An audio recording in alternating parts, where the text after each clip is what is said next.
Right, so today I wanted to start by talking about this story I seen from Anthony Feary. And he says civil disobedience has begun in Quebec with 200 fitness centers saying they will reopen on Thursday in defiance of laws unless Legault can prove without a doubt they are causing outbreaks. Now, this is something that's ongoing. I've seen it on the news today, so there may be an update by the time people see this. But nonetheless, this is something we should be doing because, I mean, for starters, I don't feel bad whatsoever about reopening. Like back in like April, May, maybe you could have maybe made that argument, but we're at the point where we've tried all of these lockdown measures. Like we've tried all of them. We've tried the lockdowns, we've tried the mask mandates, we've tried pretty much everything. Now again, the crazy people on the other side will say we never actually were fully locked down. Well, yeah, but it's not feasible to actually physically make everybody stay home for 2 weeks. Like it's not possible. You wouldn't be able to do it because there's a lot of people that still would have to work. And number two, there's a lot of people that wouldn't listen. And number three, it wouldn't stop, right? Like let's just say we do all agree to stay home for 2 weeks, which like I say is not feasible, but hypothetically we do it. The lockdown zealots, it's not going to do a whole heck of a lot. The lockdown zealots will still not change their opinions, right? Like we're at the point in society now where it doesn't matter what happens. It doesn't matter how much evidence stacks up against the lockdowns and the mask mandates being stupid. It doesn't matter how much. The zealots aren't going to admit they're wrong. And here's the thing: there isn't necessarily overwhelming evidence like that we should be fully reopened. But here's the thing: extraordinary claims require extraordinary evidence, right? These people want to radically alter the way we live our lives, right? And let's not pretend that's not the case because I can't stand when people pretend that's not the case. So again, extraordinary claims require extraordinary evidence. Cases going up, meanwhile having mask mandates in almost every place in Canada. You look at Edmonton, Calgary, Toronto, Quebec. You look at every one of these places that has, not literally everyone, but the vast majority of the places that have mask mandates, the cases have gone up. Right? It's just pure and utter insanity that we are still at this point.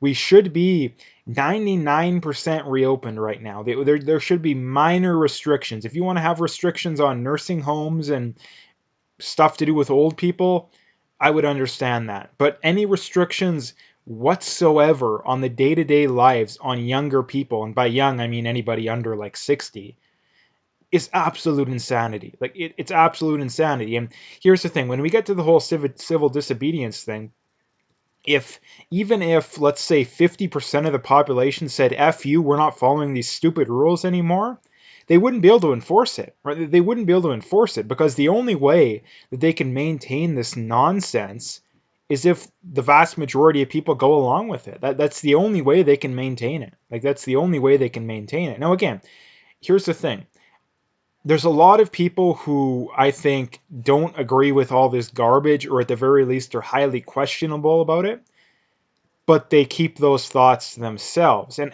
you know, I've heard that from multiple people that I know. But yet I'm pretty much the only one that's actually willing to make my voice heard on the topic, right? So this is a big problem. Again, am I saying that everybody should do this? I don't know. I'm just saying what I personally believe. But again, I think that it's very realistic right now that we've tried all these stupid lockdown measures. We've tried pretty much all the ones that are realistic. We've tried them, and none of them have worked, right? So again, this is the big problem I have: is that the people that are making the decisions for us in society, these politicians and these quote unquote health professionals, um, they have no credibility for one of two reasons. Either they don't understand the science themselves and they don't understand critical thinking themselves, or they do, but they don't care because the paranoid Karens will be emailing them and calling them off the hook if they don't go along with their paranoia, right? Like one of those two things must be true, and I think it's the second one, right? Because if someone like me can understand, you know, someone with no health, you know, professional experience whatsoever, um, can understand this stuff competently enough to at least heck of a lot more competently than the average person,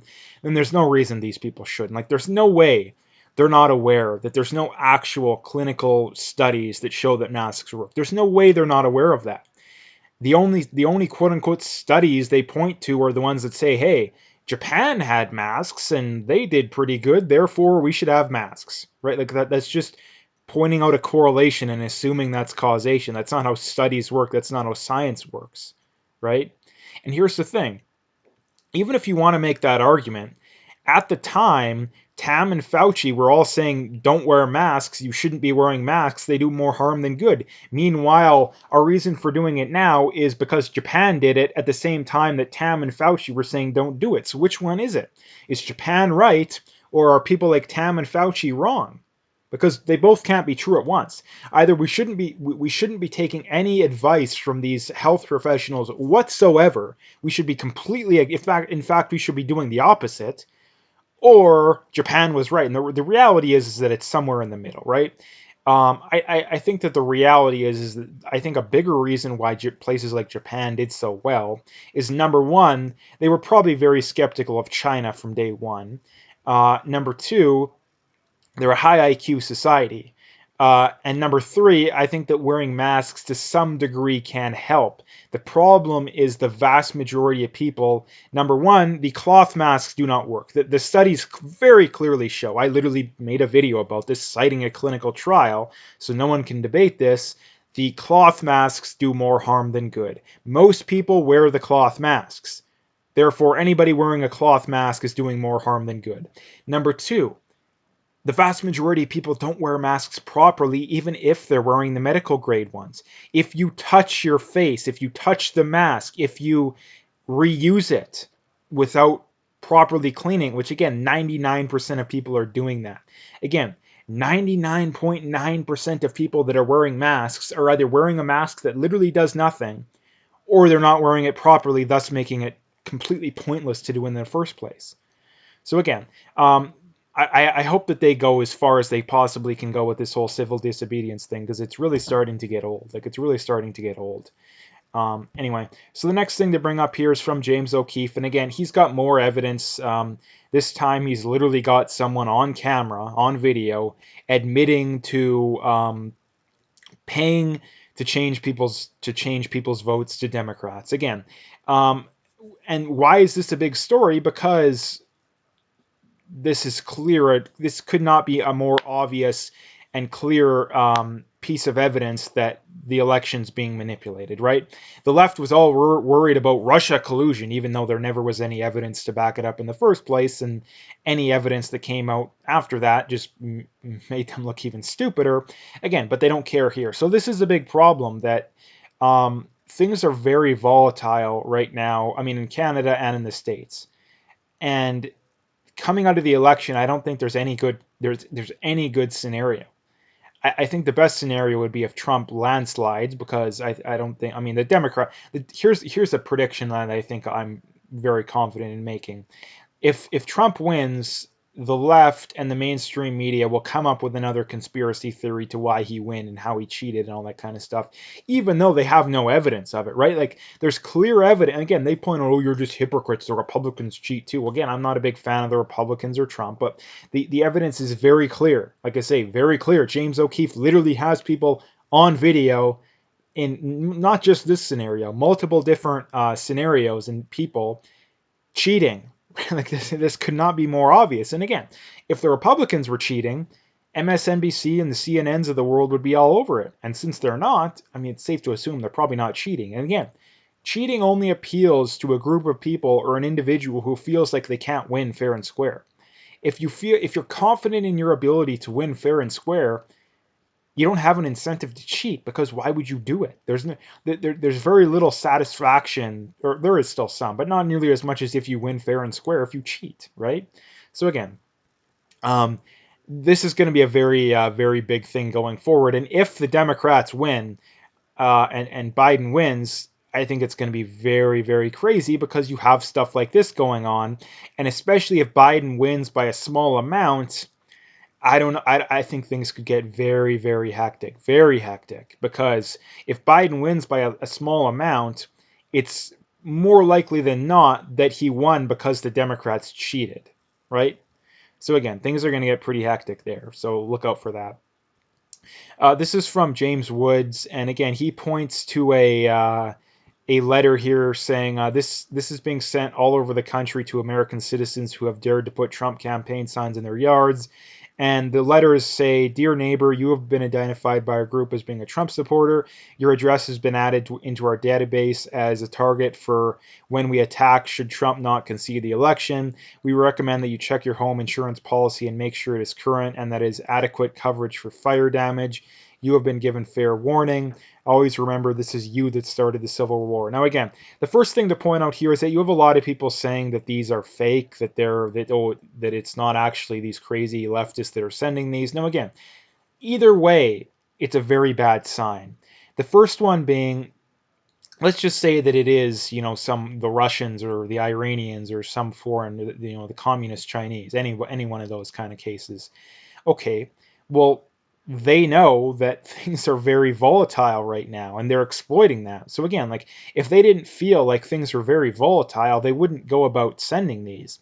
And if they're real, that's an even bigger problem. And here's the reason why it's very likely that it is real, and that in the States, and this may be the case, this is the case in Canada as well, at least if you're a business.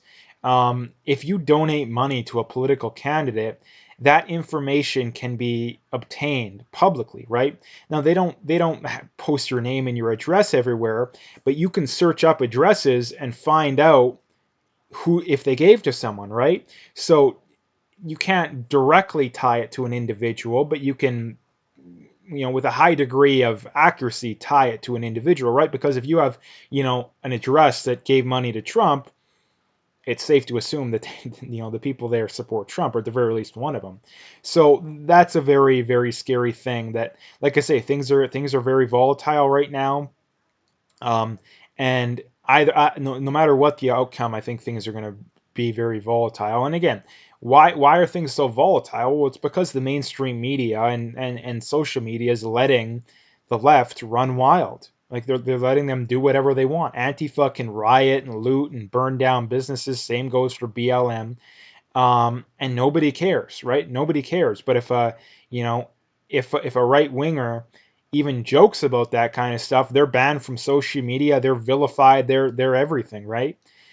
So again, it's just a massive double standard, right? It's a massive double standard. Now again, because the pendulum is swung so far one way, it can only go so far before the other side decides to hit back. And that's the problem, is that the pendulum may swing so far that some of these people on the right are like, okay, we've had it, we got to punch back. And the problem being is that when the pendulum swings further and further, well, what happens is that you guarantee it's going to swing further and further back, right? Like the further, the more you alienate people, the more violent and aggressive they're going to be to counteract that, right? So this is the big problem. Now again, like they say too, when that happens, they'll just turn around and blame it on, they're just going to blame it on the right wingers, even though it was the left that provoked them, right? So again, that's another big problem. And the last thing I wanted to talk about is from Chanel Rion here on OAN, saying multiple OAN reporters have now viewed the emails, photos, and videos of the Hunter Biden hard drive. We can confirm they appear to be not one but several images of a minor that justify immediate attention. We have reason to believe the minor is a U.S. citizen. Now again, the thing I wanted to point out here is that, people like Hunter Biden can do things that would get the average person thrown in jail for at least a decade and get off scot-free. Like the double standards and stuff in society this is one of the things that bothers me so much. And the reason this stuff exists is because we have social media, we have the mainstream media that lets these people off the hook. If this was Don Jr. or Eric Trump, they'd be in jail right now, or at the very least, their life would be ruined, right? At the very least, the mainstream media and social media would destroy their lives. But again, when it's on the left, nobody cares. And again, people say the same stuff, oh, the right are hypocrites too. Well, again, are they hypocrites to some degree? Yeah. But there is a massive double standard, a massive double standard. And the reason I'm always so all over the left is that when someone on the right does something like this, the mainstream media will vilify them for us. Social media will vilify them for us. We don't have to speak up because the job is already done. When someone on the left does this kind of stuff, nobody, at least in the mainstream, cares. Why? Because it benefits them, right? Like Twitter is censoring people sharing this kind of stuff. Facebook is censoring people sharing this kind of stuff.